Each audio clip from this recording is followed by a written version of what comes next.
রিয়াজ, নতুন বছরের শুভেচ্ছা, সেই সাথে জানাবেন বর্ষবরণের কি খবর আছে আপনার কাছে? ধন্যবাদ আপনাকে। আমি দেশে বা প্রবাসে ইতালি থেকে সবাইকে ইংরেজি নববর্ষের শুভেচ্ছা জানাচ্ছি, হ্যাপি নিউ ইয়ার। ঠিক আমি এই মুহূর্তে রয়েছি রোমের কলোসিয়াম সপ্তম আশ্চর্য, যেখানে রাজধানী রোমে সবচেয়ে বেশি আতশবাজির মাধ্যমে এবং জমকালো আয়োজনের মধ্য দিয়ে নতুন বছরকে বরণ করে নেয়।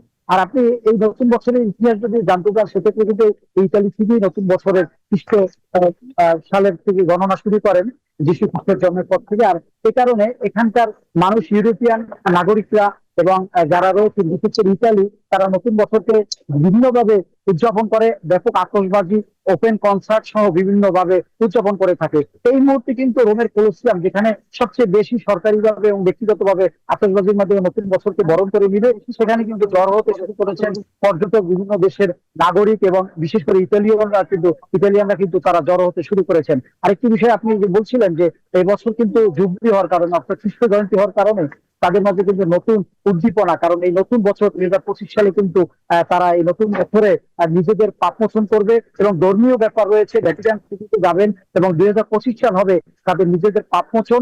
এবং এখানকার পর্যটকদের সাথে আমি অনেক দু একজন পর্যটকের সাথে কথা বলেছি, তারা অন রেকর্ডে কথা বলবো না, তারা বলেছেন যে আমরা 2025 সালে ইতালি রোমে ঘুরতে এসেছি, আমরা চাই এই 2025 সাল হোক একটি শান্তিময়, যুদ্ধ চায় না, সবাই সুখী শান্তিতে থাকতে চায়, কোনো অশান্তি চায় না বিশ্বে। আরেকটি বিষয় আপনাকে জানিয়ে রাখছি যে এখানকার প্রবাসী বাংলাদেশি এবং অভিবাসী যারা রয়েছেন, তারাও কিন্তু ব্যক্তিগত উদ্যোগে এখানকার ইতালিয়ান নাগরিকদের সাথে তাল মিলে নতুন বছরকে বরণ করে নিতে ব্যাপক আয়োজন শুরু করেছেন। এখানকার বাঙালি অধ্যুষিত এলাকা তর্বিনাতারা পুষ্পলনায় কিন্তু ঠিক রাত 12টা 1 মিনিট, এখন স্থানীয় সময় রাত 8টা, তবে রাত 12টা 1 মিনিটে কিন্তু তারাও জমকালো আয়োজনের মাধ্যমে, আতশবাজির মাধ্যমে বন্ধু বান্ধব সবাই একত্রিত হয়ে তারা গেট টুগেদার করবেন, খাওয়া দাওয়া করবেন এবং নতুন বছরকে তারা বরণ করে দিবেন। আরেকটি বিষয় আপনাকে জানিয়ে রাখছি, ঠিক আমার পাশেই কিন্তু ওপেন কনসার্ট করছে, সেখানে কিন্তু রাত্রি 2টো পর্যন্ত কিন্তু সেখানে কনসার্টে ইউরোপের নামী দামি শিল্পীরা গান পরিবেশন করছেন, ইতিমধ্যে শুরু হয়েছে। তবে এবছর কিন্তু আমরা লক্ষ্য করেছি অন্যান্য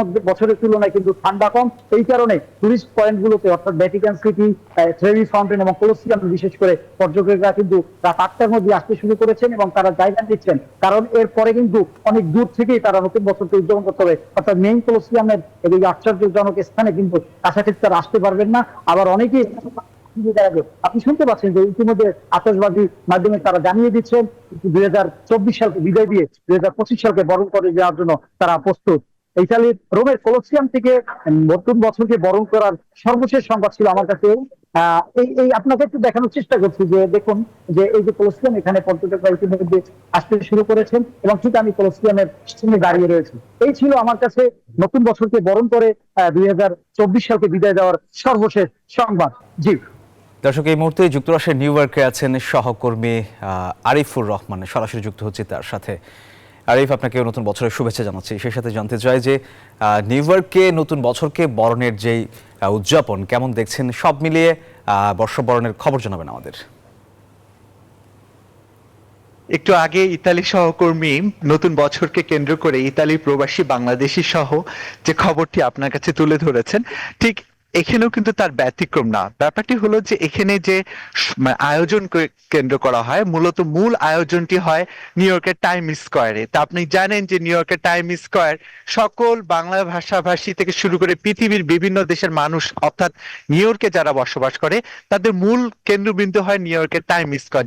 রাত 12টার সময় যে কাউন্টডাউনটা হয় এবং ওখানে যে আতশবাজি ফোটানো হয়, সেটি দেখার অপেক্ষায় রাখে। এবং একই রকম ভাবে বিভিন্ন এখানে যে নিউ ইয়র্ককে কেন্দ্র করে যে নদীগুলো আছে, সেই নদীগুলোর পাশ থেকেও কিন্তু কিছুটা আতশবাজি ফোটানো হয় এবং আতশবাজিগুলো অনেক সুন্দর হয়, একটা বর্ণিল সাজে সজ্জিত থাকে এবং আশেপাশ থেকেই বিভিন্ন বাসা, বিভিন্ন জায়গা থেকে সরকারিভাবেও এই আতশবাজিটা ফোটানো হয়। তো এখন একটি বিষয় আপনাকে বলবো যে এখন এখানে মধ্যপ্রহর, অর্থাৎ আপনি দেখতে পাচ্ছেন আমার পিছনে যে বিভিন্ন জায়গাগুলো আছে, এগুলো কিন্তু ভবনগুলো ঠিক সন্ধ্যা নামার সাথে সাথে আলোকসজ্জায় সজ্জিত হবে। তখন কিন্তু নতুন বছরের যে একটা আমেজ, অর্থাৎ নতুন বছরকে বরণ করে নেবার জন্য নিউ ইয়র্কবাসীর যে আয়োজন, মূলত রাতের বেলায় যে আনুষ্ঠানিকতা থাকে সেটা ফুটে ওঠে। তো এখন কিন্তু যেহেতু দুপুর, সেহেতু এই আয়োজনটা খুব একটা চোখে পড়ছে না। কিন্তু আরেকটি দুঃসংবাদ রয়েছে, সেটা হলো যে আবহাওয়া অধিদপ্তর, নিউ ইয়র্কে আবহাওয়া অধিদপ্তর জানিয়েছে যে রাত 8টার পর থেকে রাত 12টা পর্যন্ত থেমে থেমে বৃষ্টি হতে পারে। তা আপনি জানেন নিউ ইয়র্কের যারা অভিবাসী তারা কিন্তু সবসময় আবহাওয়ার আপডেট দেখে বাসা থেকে বের হয়।